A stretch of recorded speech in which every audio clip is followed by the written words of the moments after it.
என்னால் இதுக்கு மேலேயும் பொறுத்துக்க முடியாதுங்க என்று கோபமாக சொன்ன ஜானகியை பார்த்து கேட்டார் ராமச்சந்திரன்.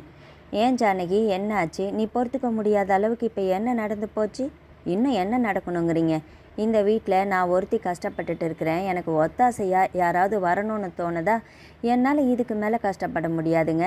நாம் இப்போவே தனி கொடுத்தனம் போயிடலாம். என்ன பேசுகிற ஜானகி?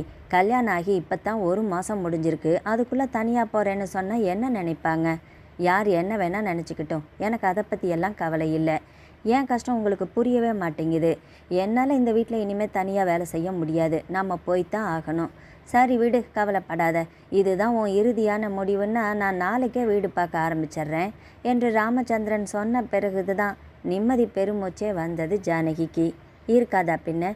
கல்யாணம் ஆகி வந்ததிலிருந்து கிட்டத்தட்ட 30 வருடங்களாக மாமனார், மாமியார், நாத்தனார், தனக்கு பிறந்த 2 மகன்கள்